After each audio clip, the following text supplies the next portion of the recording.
Napalm made a video talking about the public square. It was in relation to people being flagged off YouTube, or videos being taken down from YouTube, and possible responses to that being, to demand that YouTube be subject to something like legislation, so that freedom of speech or speech is protected in some way. That idea can still operate within YouTube. And how ridiculous that is, Napalm seemed to be suggesting, because of course YouTube is a private organisation, and in fact all of the internet is owned by private organisations. All these videos, the video that you're looking at right now, is on a privately held server somewhere, and that goes for all of it.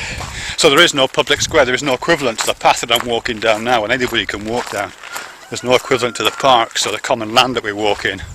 And it's the common land and the publicly owned spaces, which is where free speech traditionally has to take place.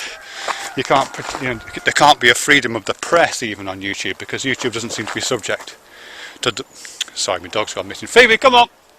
Doesn't seem to be subject to those kind of legislations, and it's unreasonable to expect it to be, I think. But there is a kind of public square, I think, and the phrase I'm thinking of is that the public square is us, really. The public square is us, and I suppose I'm thinking there specifically of P2P networks, because a P2P network, material that's hosted on that, something like LimeWire as was, or all those other kind of P2P networks. The point about those is that for the most part, the material held on them isn't on corporately owned servers. It's on our hard drives. If I you know how it works. If I seed something, fragments of it go around to be held on the hard drives of people all around the world who are also part of that service.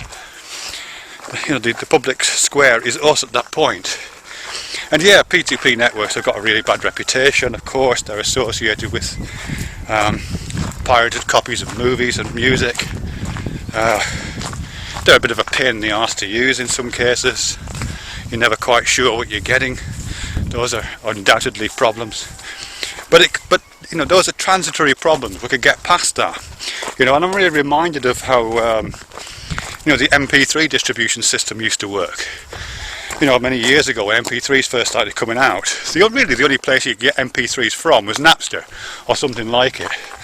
There was no Apple Store, there was no, none of that. There was no download facility, legal download facility for music. It was a pain in the arse to rip your CDs into MP3 yourself anyway. You could do it, but that was a pain in the arse if you weren't completely technically literate.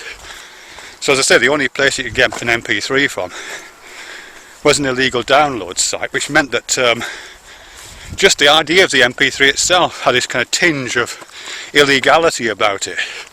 I remember my first MP3 player that I owned was a Rio. You could fit 12 songs on it, 12 3-minute songs. It cost about 40 quid. Tiny little thing in terms of capacity. But just owning this object, just admitting that you had an MP3 player in your possession was kind of tantamount to saying that you were an illegal downloader, because as I say, that was the association. And I think the same is true right now for P2P networks.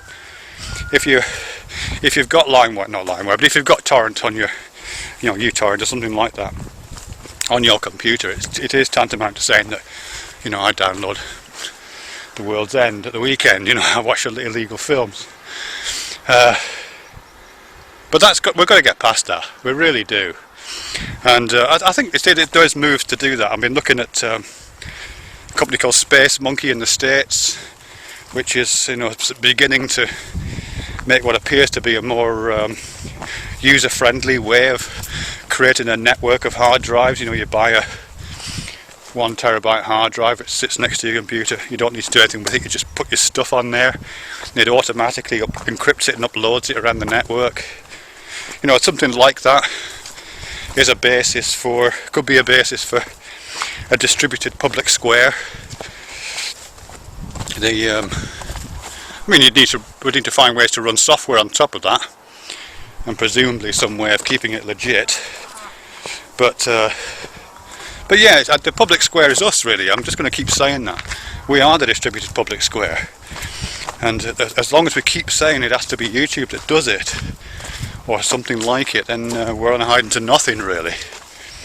Because let's face it, we're never going to get the government to intervene in YouTube and these private corporations. There's no will to do that. And quite frankly, if they did, they'd probably cock it up. So I think it's one of those things we have to do ourselves. Fog is starting to clear.